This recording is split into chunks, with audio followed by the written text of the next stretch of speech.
Roy the other day received, Roy Howard, a telegram, as I remember it, from the chief of the Japanese Press Association, in which said the damnedest thing that ever happened. I wouldn't refer to it because it only stir up bad feeling in this country. And this country is ready to pull the trigger if the Japs do anything. I mean, they won't stand any nonsense. Public opinion won't in this country from the Japs if they do some fool thing. Well, this Mistook fellow wires to Roy and says, there will be no war with the United States, I'm quoting from memory, on one condition, and one condition only. And that is that the United States will recognize the new era in not the Far East, but the East, meaning the whole of the East. Furthermore, that this recognition, there must be evidence of it. And the only evidence of this recognition the United States can give is to demilitarize all of its naval and air and army places in Wake, Midway, and Pearl Harbor. Well, that's the first time that any damn Jap has told us to get out of Hawaii. The Germans and the Japs have gone along, the Italians for, what, 5-6 years, without them hook-slipping, without them misjudging foreign opinion. They played a damn smart game.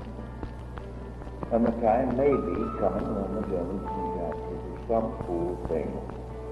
That's what I think. Now, about the chance to get made to do something foolish.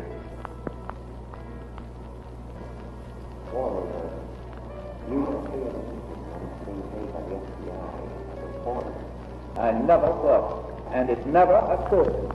Pearl Harbor.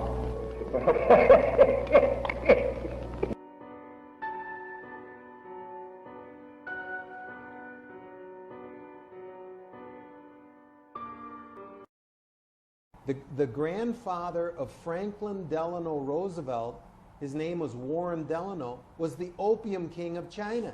The fortune that Franklin Delano Roosevelt lived off of, custom-made suits, nice houses, sailboats, vacations, summer homes, he didn't make that money. He inherited it from Grandpa Warren Delano, the opium king of China. The first biggest benefactor, John Green, was an opium dealer with Warren Delano. A week before the war started, closed the doors and says, I'm not telling my men this, but I'm telling you. We're going to be attacked before a week is out. And the guy had tears in his eyes. 90% wanted to keep out of war, and 10% were ready to go into war. That's in the president's own district. And that was a real live poll. So I knew I was right. But he had it all fixed the other way. And he got us into this war by tricking them, having a communist right, the war declaration written by a communist in the Treasury Department, acting as head of the Treasury Department in Morgenthau's absence, or with Morgenthau's cooperation. And that's how we got into war.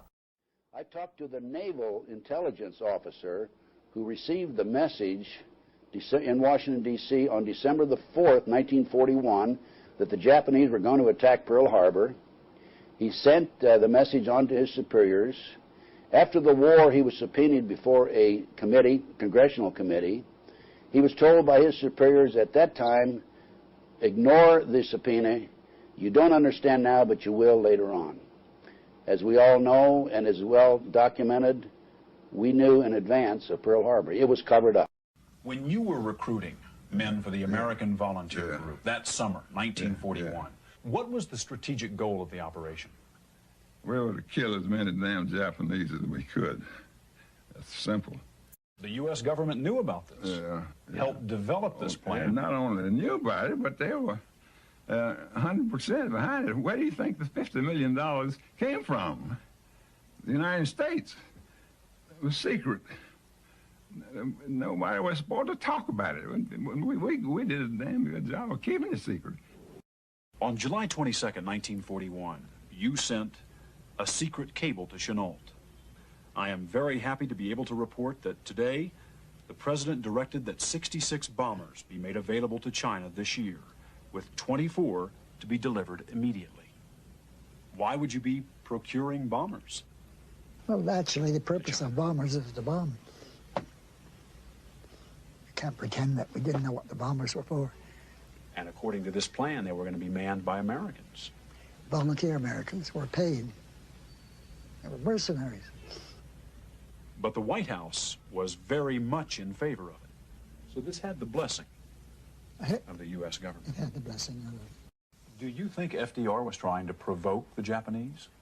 I have a firm conviction that he was. These words were from Bullitt's own lips. He said, the president asked me, by the way, Bill, how are you going out to India or China?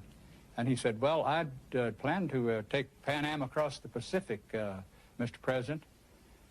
And he said, President Roosevelt looked at me and said, Bill, if I were you, I'd go the other way, through the Middle East. I think there's going to be a war out there, and you just might not make it.